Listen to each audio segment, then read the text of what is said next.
Assalamualaikum warahmatullahi wabarakatuh. Kami dari kelompok keempat akan membahas praktikum tentang hidrolisis garam yang beranggota Lisha Miftahul Jannah, Rosyakhatun Najahi, Asa Mulia Putri, Khairatun Nabila, dan saya sendiri Putra Salsabial. Tujuan praktikum hidrolisis garam ini untuk mengetahui sifat larutan garam yang terbentuk dari asam dan basa dengan menggunakan indikator alami. Sebelum melakukannya percobaan, maka kami akan membahas sedikit tentang hidrolisis garam. Untuk penjelasan mengenai tentang hidrolisis garam akan dibahas oleh rekan saya, Tasa Mulia Putri. Sebelum melakukan praktikum, yang pertama kita harus ketahui terlebih dahulu mengenai hidrolisis garam. Jadi, hidrolisis yang padanan katanya berasal dari kata hidro dan kata lisis, di mana hidro adalah air dan lisis adalah pemecahan. Jadi, hidrolisis adalah pemecahan senyawa kimia melalui penambahan air. Sedangkan hidrolisis garam adalah pemecahan molekul garam melalui penambahan air. Jadi, komponen-komponen garam yang berasal dari asam lemah atau basa lemah yang merupakan asam atau basa konjugasi yang relatif kuat, dia itu dapat bereaksi di dalam air dan garamnya dapat terhidrolisis. Sedangkan garam yang berasal dari asam kuat atau basa kuat, dia tidak dapat mengubah konsentrasi H+ atau OH- yang terionisasi dalam air sehingga garamnya tidak dapat mengalami hidrolisis dan dapat di dalam larutan garam tersebut akan bersifat netral atau pH-nya 7. Garam-garam yang berasal dari asam kuat dan basa kuat dia tidak dapat mengalami hidrolisis, sedangkan garam yang berasal dari asam kuat dan basa lemah dia akan mengalami hidrolisis tetapi hanya hidrolisis sebagian. Tetapi garam yang berasal dari asam lemah dan basa lemah dia dapat mengalami hidrolisis total atau hidrolisis sempurna. Untuk selanjutnya, percobaan praktikum hidrolisis garam akan dilanjutkan oleh Lisha Miftahul Jannah dan Rosyakhatun Najahi.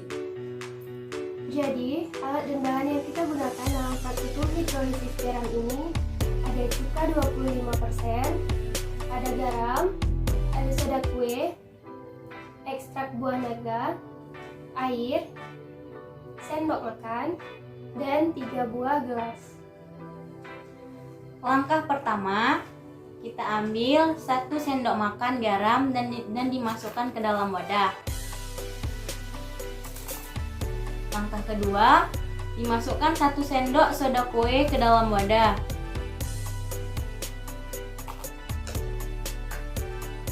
Langkah ketiga, dimasukkan 50 ml air ke dalam garam dan 50 ml air ke dalam soda kue.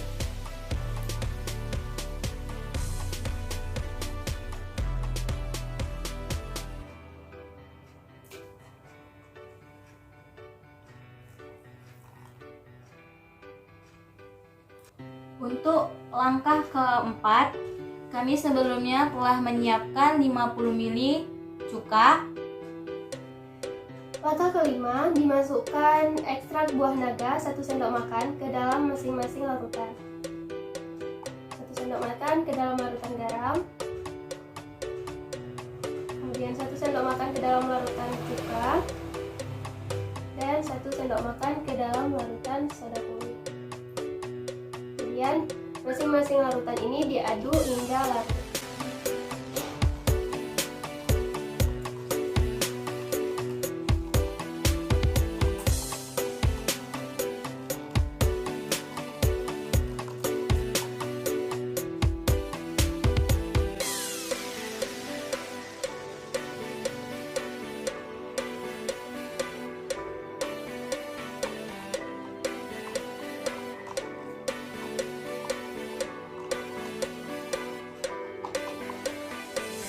Setelah dilakukan percobaan ini, dapat kita lihat bahwasanya ekstrak buah naga yang ditambahkan dengan larutan garam, warnanya sama sekali tidak berubah.